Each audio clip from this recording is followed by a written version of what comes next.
ಆರುಷ್ ಮರದ ಬುಡದಲ್ಲಿ ಕುಳಿತು ಸೈರಾಳ ಕಣ್ಣೀರು ಒರೆಸುವಾಗ ಅವಳ ದೇಹದ ವಿಶಿಷ್ಟವಾದ ಸುಗಂಧ ಗಾಳಿಯಲ್ಲಿ ತೇಲಿ ಬರುತ್ತದೆ. ಆ ಕ್ಷಣ ಆರುಷ್ನ ಮನಸ್ಸು ಕಣ್ಮುಚ್ಚಿ 1 ವರ್ಷದ ಹಿಂದಿನ ವಾರ್ಷಿಕೋತ್ಸವದ ಪಾರ್ಟಿಗೆ ಕರೆದೊಯ್ಯುತ್ತದೆ. ಕತ್ಲಲ್ಲಿ ತಾನು ಕಿಸ್ ಮಾಡಿದ ಆ ಅಪರಿಚಿತ ಹುಡುಗಿಯ ತೀವ್ರವಾದ ಮಂತ್ರಮುಗ್ಧಗೊಳಿಸುವ ಅದೇ ಸುಗಂಧ ಇದು. ಆರುಷ್ ತಕ್ಷಣ ಕಣ್ಣು ಬಿಟ್ಟು ಸೈರಾಳನ್ನೇ ದಿಟ್ಟಿಸಿ ನೋಡ್ತಾನೆ. ಅವನ ಉಸಿರಾಟದ ವೇಗ ಹೆಚ್ಚಾಗುತ್ತದೆ. ಆರುಷ್ ತನ್ನ ಮುಖವನ್ನು ಅವಳ ಹತ್ತಿರ ತರುತ್ತಾ ಧ್ವನಿ ಗದ್ಗದಿತವಾಗಿ, ಸೈರಾ, ಈ ಸ್ಮೈಲ್, ಈ ಪರಿಮಳ, ಇದನ್ನು ನಾನು ಎಂದಿಗೂ ಮರೆಯಲು ಸಾಧ್ಯವಿಲ್ಲ. ಅವತ್ತು ಆ ಕತ್ತಲ ಕೋಣೆಯಲ್ಲಿ ಮಾಸ್ಕ್ ಹಾಕಿಕೊಂಡಿದ್ದ ಹುಡುಗಿಯ ಮೈಯಿಂದಲೂ ಇದೇ ಸುಗಂಧ ಬರ್ತಿತ್ತು. ಸೈರಾ, ನಿನ್ನಲ್ಲಿ ಅವಳ ನೆರಳಿಲ್ಲ. ಆ ಹುಡುಗಿ ಬೇರೆ ಯಾರೂ ಅಲ್ಲ, ನೀನೇ ಅಲ್ವಾ? ಸೈರಾ ಕೂಡ ಇಷ್ಟು ದಿನ ಅವನೇ ಈ ಸತ್ಯವನ್ನು ಕಂಡುಹಿಡಿಯಲಿ ಎಂದು ಕಾಯುತ್ತಿದ್ದಳು. ಆರುಷ್ನ ಕಣ್ಣುಗಳಲ್ಲಿ ತನ್ನ ಮೇಲಿರುವ ಅಪಾರವಾದ ಪ್ರೀತಿಯನ್ನು ಕಂಡು ಅವಳಿಗೆ ಇನ್ನೂ ಸತ್ಯವನ್ನು ಬಚ್ಚಿಡಲು ಸಾಧ್ಯವಾಗಲಿಲ್ಲ. ಅವಳ ಕಣ್ಣುಗಳಿಂದ ಆನಂದ ಬಾಷ್ಪ ಹರಿಯುತ್ತದೆ. ಸೈರಾ ಬಹಳ ಭಾವುಕಳಾಗಿ ತಲೆದೂಗುತ್ತಾ, ಹೌದು ಸರ್, ಹೌದು ಆರುಷ್, ಅವತ್ತು ಆ ಪಾರ್ಟಿಯಲ್ಲಿದ್ದ ಹುಡುಗಿ ಬೇರೆ ಯಾರೂ ಅಲ್ಲ, ನಾನೇ. ನೀವು ಕಿಸ್ ಮಾಡಿದ್ದು ನನ್ನನ್ನೇ. ಆರುಷ್ಗೆ ಒಂದು ಕ್ಷಣ ಮಾತುಗಳೇ ಬರುವುದಿಲ್ಲ. ಆಶ್ಚರ್ಯ, ಸಂತೋಷ ಮತ್ತು ಪ್ರೀತಿಯ ಆವೇಶದಲ್ಲಿ ಅವನು ಎದ್ದು ನಿಂತು ಸೈರಾಳನ್ನು ಗಟ್ಟಿಯಾಗಿ ಅಪ್ಪಿಕೊಳ್ತಾನೆ. ಇಬ್ಬರ ಹೃದಯ ಬಡಿತ ಒಂದಾಗುತ್ತದೆ. ಕಷ್ಟಗಳು, ಅಪವಾದಗಳು ಎಲ್ಲವೂ ಕರಗಿ ಹೋಗಿ ಅಲ್ಲಿಂದ ಅವರ ಹೊಸ ಪ್ರೀತಿಯ ಪಯಣ ಅದ್ದೂರಿಯಾಗಿ ಆರಂಭವಾಗುತ್ತೆ. ಕೆಲವು ದಿನಗಳ ನಂತರ ವೇದಿಕ್ ಮತ್ತು ಶಮಿಕಾ ಜೈಲು ಪಾಲಾಗಿದ್ದಾರೆ. ರೋಹಿತ್ ಕುಮಾರ್ ಪ್ರಾಜೆಕ್ಟ್ ಭರ್ಜರಿ ಸಕ್ಸಸ್ ಆಗಿದೆ. ಆರುಷ್ ಮತ್ತು ಸೈರಾ ಇಬ್ಬರು ಪರಸ್ಪರ ಪ್ರೀತಿಸುತ್ತಾ ಖುಷಿಯಾಗಿದ್ದಾರೆ. ಆದರೆ ಇದೇ ಸಮಯದಲ್ಲಿ ವರ್ಧನ್ ಮನೆಗೆ ಆರುಷ್ನ ತಾಯಿ ಸುಮಿತ್ರಾ ಅವರ ಎಂಟ್ರಿ ಆಗುತ್ತೆ. ವರ್ಧನ್ ನಿವಾಸದ ಹಜಾರದಲ್ಲಿ ಸುಮಿತ್ರಾ ಅವರು ಬಹಳ ಬೇಸರದಿಂದ ಕುಳಿತಿರುತ್ತಾರೆ. ವೇದಿಕ್ ಜೈಲಿಗೆ ಹೋಗಿರುವುದು ಅವರಿಗೆ ತಾಯಿಯಾಗಿ ನೋವು ತಂದಿದ್ದರೂ ಆರುಷ್ನ ನ್ಯಾಯದ ಹಾದಿ ಮತ್ತು ಅವನ ಪ್ರಾಮಾಣಿಕತೆಯ ಮೇಲೆ ಅವರಿಗೆ ಅಚಲವಾದ ನಂಬಿಕೆ ಇರುತ್ತದೆ. ಆರುಷ್ ಆಫೀಸ್ನಿಂದ ಮನೆಗೆ ಬಂದಾಗ ಸುಮಿತ್ರಾ ಅವರನ್ನು ನೋಡಿ ಮುಜುಗರದಿಂದ ಹಾಗೆ ತನ್ನ ರೂಮಿನ ಕಡೆಗೆ ಹೋಗಲು ನೋಡುತ್ತಾನೆ. ಅವನಿಗೂ ಅವರ ಮೇಲೆ ಗೌರವವಿದ್ದರೂ ಒಂದು ರೀತಿಯ ಅಂತರ ಕಾಯ್ದುಕೊಂಡಿರುತ್ತಾನೆ. ಅದಕ್ಕೆ ಕಾರಣ ಅವರ ಕೌಟುಂಬಿಕ ಇತಿಹಾಸ.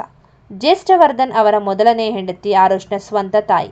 ಆರುಷ್ ಚಿಕ್ಕ ವಯಸ್ಸಿನಲ್ಲಿದ್ದಾಗಲೇ ತೀರಿ ಹೋಗಿರುತ್ತಾರೆ. ಆಗ ಇಡೀ ಕುಟುಂಬ ಸೇರಿ ತಾಯಿ ಇಲ್ಲದ ಮಗುವಿಗೆ ಅಮ್ಮನ ಆಸರೆ ಬೇಕು ಮತ್ತು ಆಸ್ತಿ ಹೊರಗೆ ಹೋಗಬಾರ್ದು ಎಂಬ ಕಾರಣಕ್ಕೆ ತೀರಿ ಹೋದ ಹೆಂಡತಿಯ ಸ್ವಂತ ತಂಗಿಯನ್ನೇ ಅಂದರೆ ಆರುಷ್ನ ಚಿಕ್ಕಮ್ಮ ಸುಮಿತ್ರಾಳನ್ನು ಜ್ಯೇಷ್ಠವರ್ಧನ್ ಅವರಿಗೆ 2ನೇ ಮದುವೆ ಮಾಡಿರುತ್ತಾರೆ.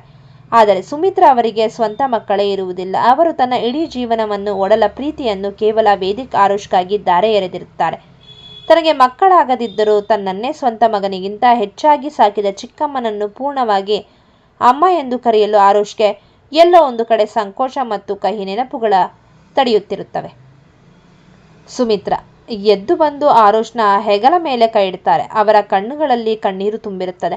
ಸುಮಿತ್ರಾ, ಆರುಷ್ ನಿಲ್ಲು ಮಗನೇ, ವೇದಿಕ್ ದಾರಿ ತಪ್ಪು ಮಾಡಿದ್ದಾನೆ. ಅದಕ್ಕೆ ಕಾನೂನು ಅವನಿಗೆ ಶಿಕ್ಷೆ ಕೊಟ್ಟಿದೆ. ಆದರೆ ಆ ವೇದಿಕ್ ಮಾಡಿದ ತಪ್ಪಿಗೆ ನೀನು ನನ್ನನ್ನು ದೂರ ಇಡುತ್ತಿದ್ದೀಯಲ್ಲ ಮಗನೇ.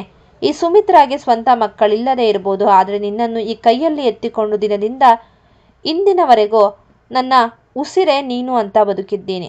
ಆರುಷ್ ತಾಯಿಯ ಆ ನಿಸ್ವಾರ್ಥ ಪ್ರೀತಿಯ ಮಾತುಗಳನ್ನು ಕೇಳಿ ಕರಗಿ ಹೋಗುತ್ತಾನೆ. ಇಷ್ಟು ದಿನ ತನ್ನ ಮನಸ್ಸಿನಲ್ಲಿದ್ದ ಆ ಅಸಹಜತೆಯ ಗೋಡೆ ಧೂಳಿಪಟವಾಗುತ್ತದೆ. ಆರುಷ್ ಭಾವಪರವಶನಾಗಿ ಸುಮಿತ್ರಾಳನ್ನು ಅಪ್ಪಿಕೊಂಡು, ಅಮ್ಮ, ನನ್ನನ್ನು ಕ್ಷಮಿಸಿಬಿಡು.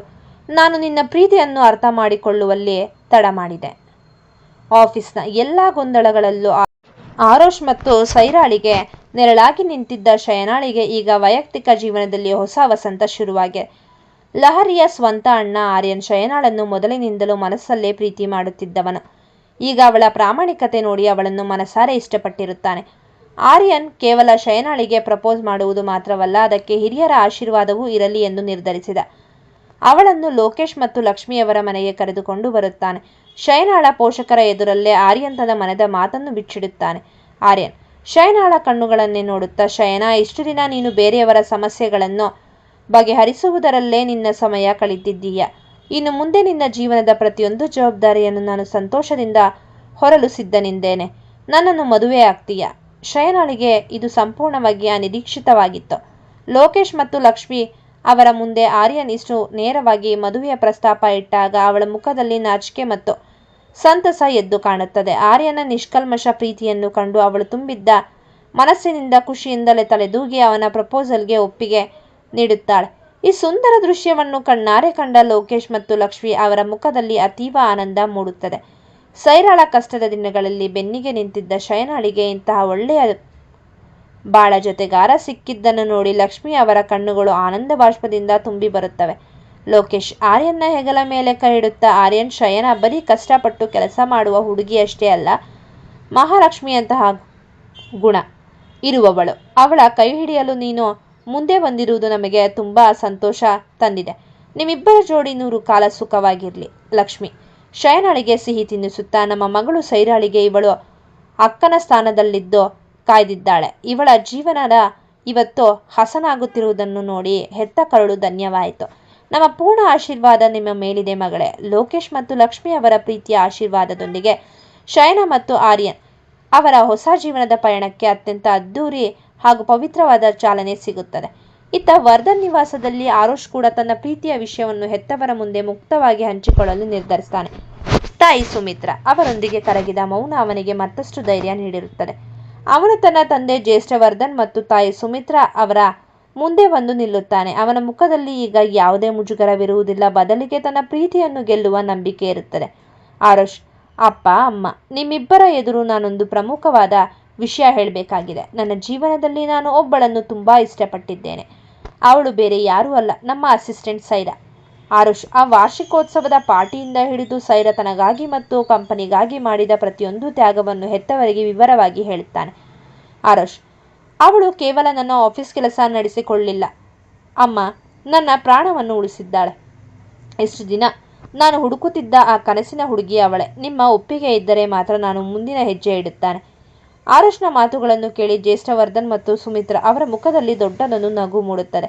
ಸುಮಿತ್ರಾ ಅವರು ಆರುಷ್ನ ಹತ್ತಿರ ಬಂದು ಅವನ ತಲೆ ಸವರುತ್ತಾರೆ. ಸುಮಿತ್ರಾ, ಮಗನೇ, ಸೈರಾ ಎಂತಹ ಗುಣವಂತೆ ಅಂತ ನಮಗೂ ಗೊತ್ತು. ಅವಳು ಈ ಮನೆಗೆ ಬಂದರೆ ನಮ್ಮ ವರ್ಧನ್ ವಂಶಕ್ಕೆ ಗೌರವ ಹೆಚ್ಚುತ್ತದೆಯೇ ಹೊರತು ಕಡಿಮೆ ಆಗಲ್ಲ. ನಮಗೆ ಈ ಮದುವೆಗೆ ಪೂರ್ಣ ಒಪ್ಪಿಗೆ ಇದೆ. ಜ್ಯೇಷ್ಠ ವರ್ಧನ್, ಹೌದು ಆರುಷ್, ಬಿಸ್ನೆಸ್ನಲ್ಲಿ ಹಠ ಇರಬೇಕು, ಆದರೆ ಸಂಸಾರದಲ್ಲಿ ಸೈರಾಳಂತಹ ಚಾಣಾಕ್ಷ ಮತ್ತು ನಿಷ್ಠಾವಂತ ಹುಡುಗಿ ಇರಬೇಕು. ನಮ್ಮ ಕಡೆಯಿಂದ ಗ್ರೀನ್ ಸಿಗ್ನಲ್. ನೀನು ತಡ ಮಾಡದೆ ಅವಳ ಮನೆಗೆ ಮದುವೆ ಪ್ರಸ್ತಾಪ ತಗೊಂಡು ಹೊರಡು. ಹೆತ್ತವರ ಈ ತುಂಬಿದ ಮನಸ್ಸಿನ ಒಪ್ಪಿಗೆಯನ್ನು ಕಂಡು ಆರುಷ್ನ ಸಂತೋಷ ಇಮ್ಮಡಿಯಾಗುತ್ತದೆ. ವರ್ಧನ್ ನಿವಾಸದಲ್ಲಿ ಈಗ ಆರುಷ್ ಮತ್ತು ಸೈರಾ ಅವರ ಕಲ್ಯಾಣದ ಮುಹೂರ್ತಕ್ಕೆ ಸಿದ್ಧತೆಗಳು ಅಧಿಕೃತವಾಗಿ ಆರಂಭವಾಗ್ತವೆ.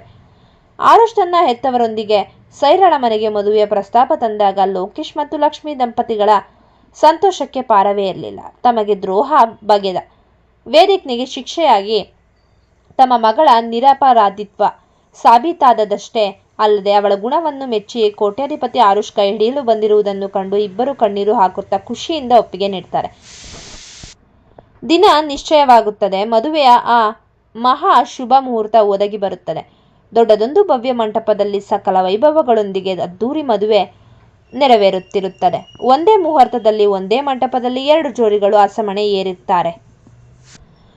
ಆರುಷ್, ಸೈರಾ, ಆರ್ಯನ್, ಶಯನ, ಇಡೀ ವರ್ಧನ್ ಕುಟುಂಬ, ಲಹರಿ ಹಾಗೆ ಕಂಪನಿಯ ಪ್ರತಿಯೊಬ್ಬ ಸಿಬ್ಬಂದಿ ಅಲ್ಲಿ ನೆರೆದಿರುತ್ತಾರೆ. ಸೈರಾಳನ್ನು ಮೊದಲಿನಿಂದಲೂ ಇಷ್ಟಪಡುತ್ತಿದ್ದ ಜಯಂತ್ ಕೂಡ ತನ್ನ ನಿರಾಸೆಯನ್ನು ಮರೆತು ಸೈರಾಳ ಸಂತೋಷಕ್ಕಾಗಿ ದೊಡ್ಡ ಮನಸ್ಸು ಮಾಡಿ ಮದುವೆಗೆ ಬಂದು ಶುಭ ಹಾರೈಸುತ್ತಾರೆ. ಮದುವೆಯ ರಿಸೆಪ್ಷನ್ನಲ್ಲಿಯ ಸಮಯದಲ್ಲಿ ಸೈರಾಳ ಆಪ್ತ ಗೆಳತಿಯರು ಅವಳನ್ನು ಸುತ್ತುವರೆದು ರೇಗಿಸಲು ಶುರು ಮಾಡ್ತಾಳೆ. ಶ್ರೀಕಿ ಸೈರಾಳ ಕಿವಿಯಲ್ಲಿ ಮೆಲ್ಲಗೆ, ಕೊನೆಗೂ ಅಂದುಕೊಂಡಿದ್ದನ್ನು ಸಾಧಿಸ್ಬಿಟ್ಟೆ ಅಲ್ವಾ ಸೈರಾ, ಆ ಕಠಿಣ ಹೃದಯದ ಖಡಕ್ ಬಾಸ್ನನ್ನೇ ಕೊನೆಗೂ ಮದುವೆಯಾಗಿ ನಿನ್ನ ಲೈಫ್ ಪಾರ್ಟ್ನರ್ ಮಾಡ್ಕೊಂಡ್ಬಿಟ್ಟೆ. ಸಾನ್ಯಾ ಆರುಷ್ನನ್ನು ಕಣ್ಣು ಸಣ್ಣಗೆ ಮಾಡಿ ನೋಡುತ್ತಾ, ಹೌದು ಸೈರಾ, ಅವತ್ತು ಕಂಪನಿಯ ಆನ್ಯುವಲ್ ಡೇ ಪಾರ್ಟಿಯಲ್ಲಿ ಕತ್ತಲಲ್ಲಿ ಕಿಸ್ ಮಾಡಿದ್ದ ಆ ರಹಸ್ಯದ ಬಿಯರ್ಡ್ ಹುಡುಗ ಇವರೇನಾ? ನಮಗೆ ಇಷ್ಟು ದಿನ ಹೇಳಲೇ ಇಲ್ಲ ನೀನು. ಗೆಳತಿಯರ ಈ ಮಾತಿಗೆ ಸೈರಾ ಮುಖವೆಲ್ಲ ಕೆಂಪಾಗಿ ನಾಚಿಕೆಯಿಂದ ಆರುಷ್ನ ಕಡೆಗೆ ನೋಡ್ತಾಳೆ. ಆರುಷ್ ಕೂಡ ಅವಳನ್ನು ನೋಡಿ ಅರ್ಥಪೂರ್ಣವಾಗಿ ಮುಗುಳ್ನಗ್ತಾನೆ. ಆದರೆ ಆಫೀಸ್ನಲ್ಲಿ ಆರುಷ್ ಮೇಲೆ ಕಣ್ಣಿಟ್ಟಿದ್ದ ರೋಜಾ ಮಾತ್ರ ಆರುಷ್ ಸರ್ ತನಗೆ ಸಿಗ್ಲಿಲ್ಲ, ಸೈರಾ ಪಾಲಾಗಿ ಬಿಟ್ರಲ್ಲ ಎಂದು ಬೇಸರದಲ್ಲಿ ಮುಖ ಸಣ್ಣಗೆ ಮಾಡಿಕೊಂಡು ಮೂಲೆಯಲ್ಲಿ ಕುಳಿತಿರ್ತಾಳೆ. ಅವಳ ಮುಖಭಾವ ನೋಡಿ ಆಫೀಸ್ನ ಇತರ ಸಿಬ್ಬಂದಿಗಳು ನಗುತ್ತಿರ್ತಾರೆ. ಮದುವೆಯ ಸಂಭ್ರಮ ಮುಗಿಯುತ್ತಿದ್ದಂತೆ ಆರುಷ್ ಮತ್ತು ಸೈರಾ ಕೇವಲ ಆದರ್ಶ ಗಂಡ ಹೆಂಡತಿಯಾಗಿ ಮಾತ್ರವಲ್ಲದೆ ಬಿಸ್ನೆಸ್ ಪಾರ್ಟ್ನರ್ಗಳಾಗಿ ಕಣಕ್ಕಿಳಿಯುತ್ತಾರೆ. ಇಬ್ಬರು ಜೊತೆಯಾಗಿ ಹಗಲಿರುಳು ಶ್ರಮಿಸುತ್ತಾರೆ. ಕಂಪನಿಯ ಅತ್ಯಂತ ಮಹತ್ವಾಕಾಂಕ್ಷೆಯ ಏರ್ಲೈನ್ ಪ್ರಾಜೆಕ್ಟ್ ಅನ್ನು ಅಂತಾರಾಷ್ಟ್ರೀಯ ಮಟ್ಟದಲ್ಲಿ ಅತ್ಯಂತ ಯಶಸ್ವಿಯಾಗಿ ಪೂರ್ಣ ಮಾಡ್ತಾರೆ. ವರ್ಧನ್ ಗ್ರೂಪ್ಸ್ ಕೀರ್ತಿ ಜಗತ್ತಿನಾದ್ಯಂತ ಪಸರಿಸುತ್ತದೆ. ಒಂದು ಪ್ರಶಾಂತವಾದ ಸಂಜೆ ಆಫೀಸ್ನ ಟೆರೆಸ್ ಮೇಲೆ ಕೈ ಹಿಡಿದು ನಿಂತಿರುವ ಆರುಷ್ ತನ್ನ ಪ್ರೀತಿಯ ಹೆಂಡತಿ ಸೈರಾಳ ಕಣ್ಣುಗಳನ್ನು ನೋಡುತ್ತಾ ಅವಳ ಮೈಯಿಂದ ಬರುತ್ತಿರುವ ಅದೇ ಚಿರಪರಿಚಿತ ಸುಗಂಧವನ್ನು ಆಗ್ರಣಿಸುತ್ತಾ ಈ ಸುಂದರ ಕವಿತೆಯನ್ನು ಗುಣಗುತ್ತಾನೆ. ಕತ್ತಲ ಪಾರ್ಟಿಯ ಆ ಅಪರಿಚಿತ ಪರಿಮಳ ನೀನು, ನನ್ನ ಹೃದಯದ ಪುಟ್ಟ ತಿರುವಿದ ಒಗಟು ನೀನು, ಅಪವಾದದ ಸುಂಟರ ಗಾಳಿಯಲ್ಲೂ ಬೆನ್ನಿಗೆ ನಿಂತ ಧೈರ್ಯ ನೀನು, ನನ್ನ ಪ್ರತಿ ಉಸಿರಲ್ಲೂ ಬೆರೆತು ಹೋದ ಜೀವ ನೀನು, ಬಾಸ್ ಎಂದು ಬಂದವನಿಗೆ ಪ್ರೀತಿಯ ದಾಸನಾಗಿಸಿದ ಮುಗ್ಧತೆ ನಿನ್ನದು, ಇನ್ನು ಸಾಗುವ ಪ್ರತಿ ಹೆಜ್ಜೆಯಲ್ಲೂ ನನ್ನ ಅರ್ಧಾಂಗಿ ನೀನು, ನನ್ನವಳು ನೀನು. ಸೈರಾ ಭಾವುಕಳಾಗಿ ಆರೋಷ್ನ ಎದೆಯ ಮೇಲೆ ತಲೆ ಇಟ್ಟುಕೊಳ್ಳುತ್ತಾಳೆ. ಆಕಾಶದಲ್ಲಿ ನಕ್ಷತ್ರಗಳು ಇವರ ಪ್ರೀತಿಯ ಪಯಣಕ್ಕೆ ಸಾಕ್ಷಿಯಾಗಿ ಮಿನುಗುತ್ತಿರುತ್ತವೆ. ಇಂತಿ ಈ ಕತೆ ಶುಭಂ. ಈ ಕತೆಗೆ ಸಪೋರ್ಟ್ ಮಾಡಿದ ಎಲ್ಲರಿಗೂ ನನ್ನ ತುಂಬು ಹೃದಯದಿಂದ ಧನ್ಯವಾದಗಳು.